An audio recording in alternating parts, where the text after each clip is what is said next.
Les droits subjectifs.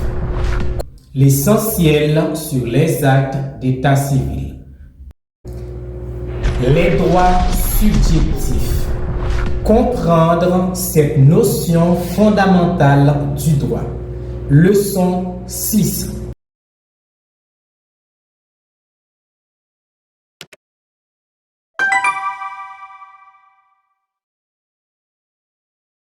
Vous suivez la rubrique Droit vers le droit sur les plateformes d'Univers dans une main. C'est toujours avec vous, Maître Séméus. Les droits subjectifs représentent l'ensemble des prérogatives que possède une personne en raison de sa position dans une relation donnée, que ce soit avec d'autres personnes ou vis-à-vis d'un bien. Ces droits ancrés dans le système juridique sont essentiels pour encadrer les interactions humaines et leurs rapports économiques. Cette vidéo de la rubrique Droit vers le droit vous propose une exploration approfondie des droits subjectifs afin de comprendre leur classification et leur implication dans le système juridique. Qu'est-ce que les droits subjectifs? Les droits subjectifs sont des droits attribués à un individu en tant que sujet de droit pour protéger ses intérêts légitimes. Par exemple, les droits des parents sur leurs enfants, comme autorité parentale, droit de garde, etc. Droits du propriétaire sur ses biens comme vendre, louer ou exploiter. Droit du créancier sur son débiteur, comme exiger le remboursement d'une dette. Ces droits se divisent en deux catégories principales, les droits patrimoniaux et les droits extra-patrimoniaux. Les droits patrimoniaux sont ceux qui peuvent être intégrés dans le patrimoine d'une personne et évalués en argent. Ils se situent dans le commerce. C'est-à-dire, ils peuvent être vendus, cédés, loués ou exploités. Les droits patrimoniaux ont deux sous-catégories, les droits réels et les droits personnels. Les droits réels concernent une chose comme un bien matériel. Le mot réel ou le terme réel vient du mot latin res qui signifie chose. Ces droits incluent le droit de propriété, comme possession totale ou exploitation d'un bien, usufruit, l'utilisation d'un bien appartenant à autrui, mais à condition de le conserver de manière intacte. Servitude, droit d'usage sur un bien d'autrui, comme droit de passage. D'autres droits incluent hypothèque, garantie d'une dette sur un bien immobilier sans transfert de possession. Anticrèse, remise temporaire d'un immeuble à un créancier en échange d'une dette. Gage, garantie sur un bien meuble comme bijoux, meubles, voitures, etc. Amphithéose, contrat de location à très long terme, comme de 18 à 99 ans. Les droits personnels, ils régissent les relations entre les individus. Par exemple, les droits d'un employé envers son employeur, les droits d'un artisan envers son client. Contrairement aux droits réels, les droits personnels ne se portent pas directement sur des biens, mais de préférence sur des engagements ou des prestations. Les droits extra-patrimoniaux. Les droits extra-patrimoniaux, en revanche, sont liés à la personne humaine. Ils ne sont ni cessibles ni évaluables en argent. Ces droits incluent les droits à l'intégrité corporelle, comme protéger son corps contre toute atteinte physique ou médicale non consentie. Le droit à la liberté, comme la liberté d'expression, de mouvement ou de religion. Le droit au respect de la vie privée. Bien qu'une personne puisse obtenir une compensation financière pour ses droits extra-patrimoniaux violés, cela ne signifie pas qu'ils deviennent marchands. Pourquoi comprendre les droits subjectifs est essentiel? La connaissance des droits subjectifs est cruciale pour protéger vos intérêts et ceux de vos proches, comme en cas de litige familial ou commercial, pour protéger vos intérêts et vos droits, pour éviter les abus dans vos relations personnelles ou professionnelles. Comme d'habitude, je vous laisse toujours des questions afin de mieux vous approfondir et mieux réfléchir. Qu'est-ce que les droits subjectifs et comment se divisent-ils? Quelles sont les principales caractéristiques des droits patrimoniaux? Quelle différence existe-t-il entre l'hypothèque et l'anticrèse? Quels droits peut-on considérer comme droits extra-patrimoniaux? Pourquoi les droits personnels sont difficiles à énumérer? Les droits subjectifs forment la base des relations juridiques entre les individus et leurs biens. En les comprenant, vous êtes mieux armés pour naviguer dans les méandres du droit. Protégez vos intérêts et ceux de vos proches. Restez connectés à Univers dans une main pour d'autres leçons enrichissantes de la rubrique Droit vers le droit. Merci d'avoir suivi cette vidéo. N'oubliez pas de liker, de commenter ou de partager afin que d'autres gens puissent regarder cette vidéo de la rubrique Droit vers le droit. Merci.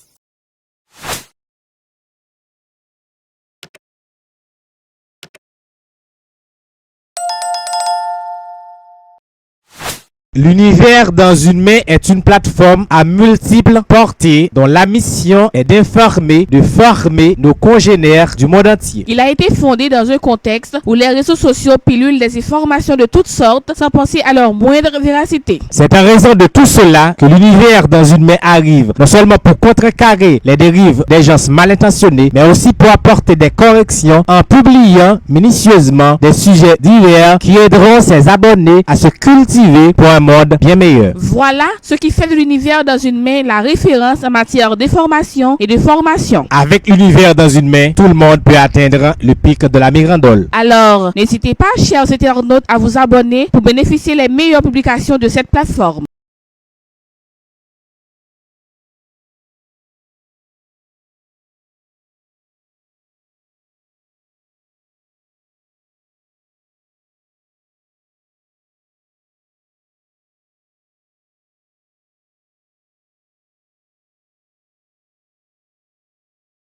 L'essentiel sur les actes d'état civil.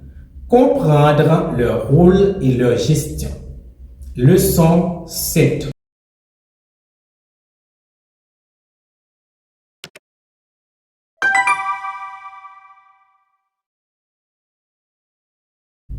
Les actes d'état civil. Comprendre leur rôle et leur gestion. Leçon 7. Bonjour ou bonsoir mesdames, messieurs, dépendamment de l'heure que vous regardez cette nouvelle vidéo, vous suivez la rubrique Droit vers le droit sur les plateformes d'Univers dans une main. C'est toujours avec votre serviteur, Maître Sémius. Les actes d'état civil sont des documents fondamentaux qui attestent de certains événements marquants dans la vie des individus. Ils jouent un rôle central dans l'organisation de la société et la reconnaissance légale et obligation des citoyens au sein de la société. À travers cette vidéo, la rubrique droit vers le droit, plongeons dans l'univers de ces actes pour mieux comprendre leur nature, leur gestion et leur importance. Qu'est-ce qu'un acte d'état civil? Un acte d'état civil est un document officiel qui certifie des événements majeurs dans l'état civil d'une personne. Par exemple, l'acte de naissance et de reconnaissance qui établissent l'identité et l'affiliation. L'acte de mariage qui officialise l'union devant la loi. L'acte de décès qui confirme le décès d'une personne. Les actes de divorce qui mettent fin officiellement à un mariage. Ces actes ne sont pas de simples documents. Ils sont essentiels pour protéger le droit des citoyens et garantir leur reconnaissance au sein de la société. Leur importance est de telle que le droit civil encadre strictement leur rédaction, leur conservation et leur rectification. Qui est responsable des actes d'état civil? La rédaction des actes d'état civil relève exclusivement de l'officier d'état civil, qui est un fonctionnaire du ministère de la Justice. Chaque commune dispose d'au moins d'un bureau d'état civil. Et même certains quartiers qui sont des subdivisions territoriales importantes peuvent en avoir également. Il est à noter que le terme quartier ici ne désigne pas une zone urbaine simplement ou classiquement, mais une division administrative reconnue par l'État. Par exemple, Montru et Liancourt, avant de devenir des communes, étaient considérés comme des quartiers disposant de services comme un bureau d'état civil et un tribunal de paix. Les mariages religieux et leur validité civile. Depuis une loi adoptée en 1922, les ministres de culte reconnus comme pasteurs ou prêtres peuvent célébrer des mariages religieux à effet civil.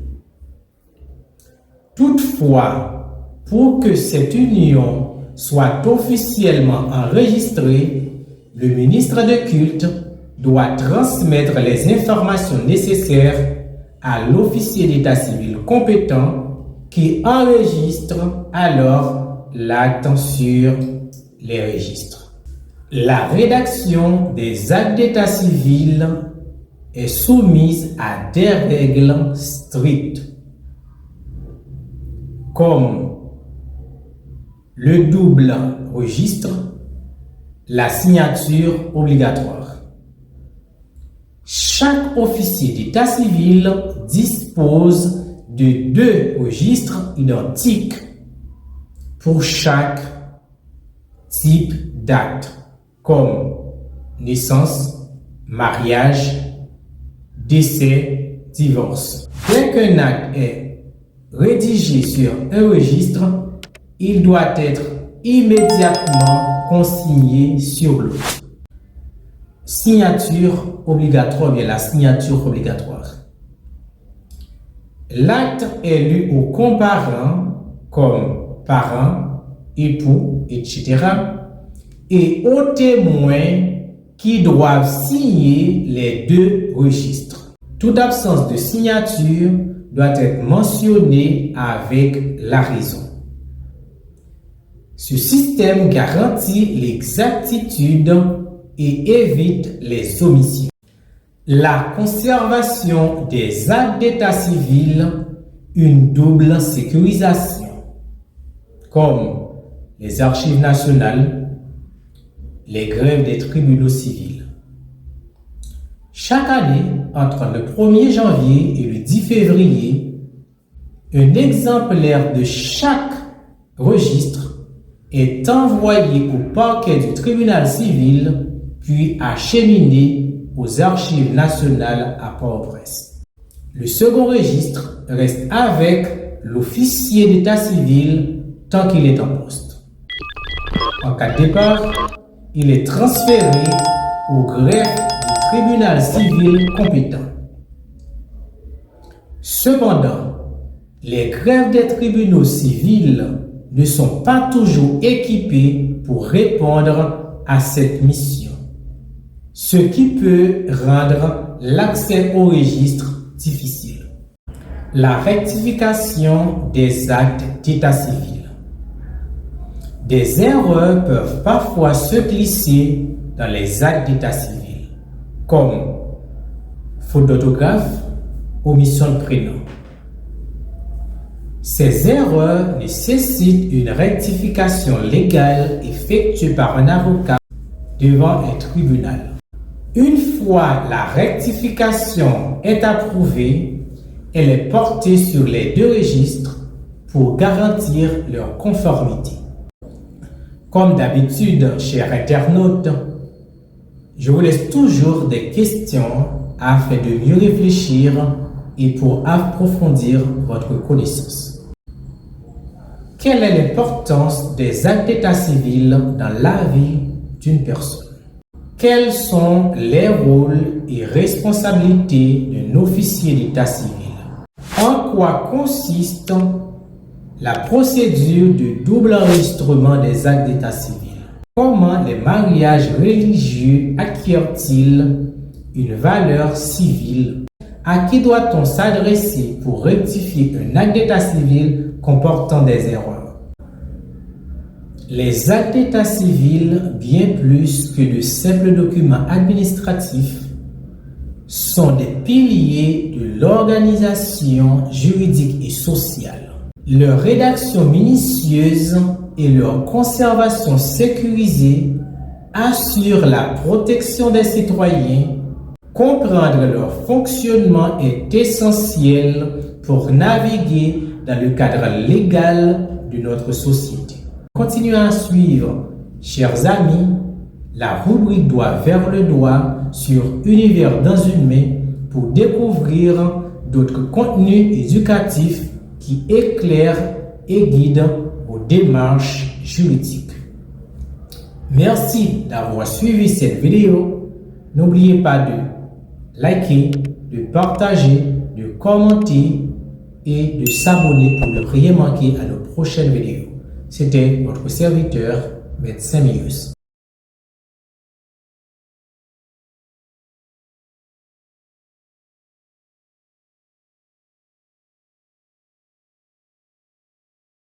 L'univers dans une main est une plateforme à multiples portées dont la mission est d'informer, de former nos congénères du monde entier. Il a été fondé dans un contexte où les réseaux sociaux pilulent des informations de toutes sortes sans penser à leur moindre véracité. C'est en raison de tout cela que l'univers dans une main arrive, non seulement pour contrecarrer les dérives des gens mal intentionnés, mais aussi pour apporter des corrections en publiant minutieusement des sujets divers qui aideront ses abonnés à se cultiver pour un monde bien meilleur. Voilà ce qui fait de l'univers dans une main la référence en matière d'information et de formation. Avec l'univers dans une main, tout le monde peut atteindre le pic de la mirandole. Alors, n'hésitez pas, chers internautes, à vous abonner pour bénéficier des meilleures publications de cette plateforme.